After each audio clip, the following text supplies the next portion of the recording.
Today we are talking about men don't like kids. 5 ugly facts about human behavior. Now, that title usually pulls in the attention of anybody. Men don't like kids. What do you mean men don't like kids?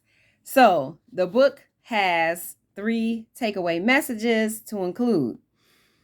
Number 1, men do not like the work of kids, yet they want close emotional relationships with their children. Secondly, responsive caregiving is the key to emotional closeness with children. And then number 3, children benefit from all positive interactions with their fathers and their father figures. So let me say at the outset, men don't like the work of kids. Of course, men love their children and they even like their children. And kudos to the emerging generation. Some even like the work of kids. But by and large, and we know most of the time we're dealing with children, we're dealing with women who are parenting children most of the time alone, whether they're partnered or not. I'll say that again.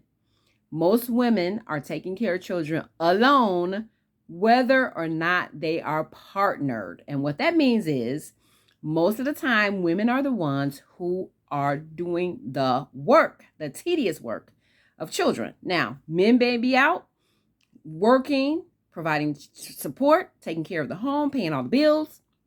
They may be providing child support.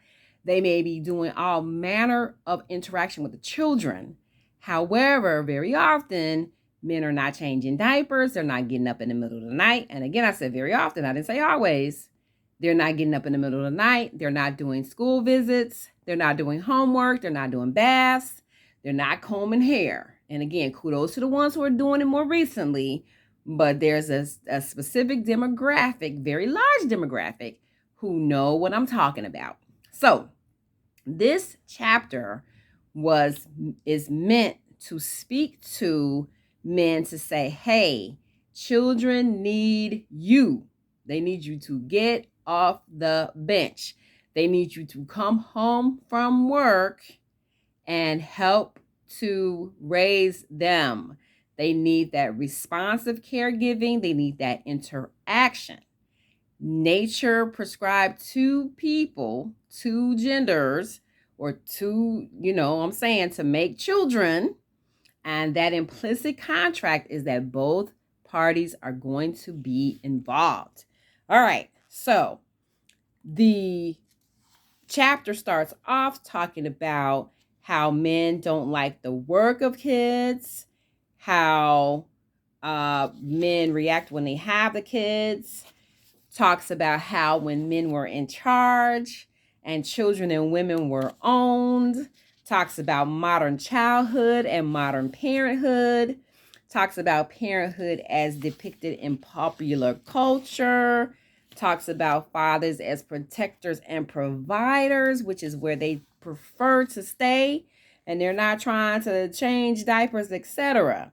However, we go on to the research that says, hey, children need fathers to be involved. And the way that involvement should happen is through responsive caregiving.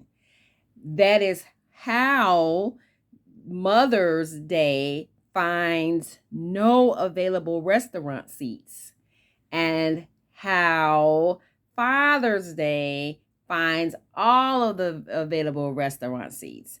How Father's Day is like, hey, we need you on the grill, right? Because mothers provide the responsive caregiving that children learn to associate with safety and security. Those feelings of safety and security create solid emotional bonds. And those solid emotional bonds help children to have good mental health, have good academic involvement. They provide delinquency prevention and all of those things. And then if you layer solid emotional bonds with fathers and father figures on top of that, then your children have an incredible foundation for starting their lives and for making it all the way through their lifetime. And so it really is the details, the nitty-gritty details that are mind-numbing and soul-rending that need attending to in order to create these relationships with children from the very beginning that will then endure. And then you will be among the ones on Father's Day occupying those many, many available seats at the restaurant or whatever it is you would like to have, whatever meaningful interaction you would like to have with your children on Father's Day and any other day of the year.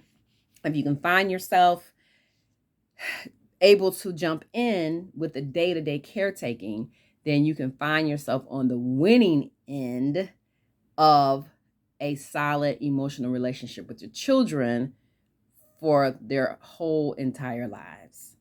If that wasn't you, you didn't get in on the beginning, don't worry. Kids need their fathers throughout their lives. You just have to figure out what is considered responsible caregiving for your adult children or your older teenage children if you didn't get in on the ground floor. Thank you.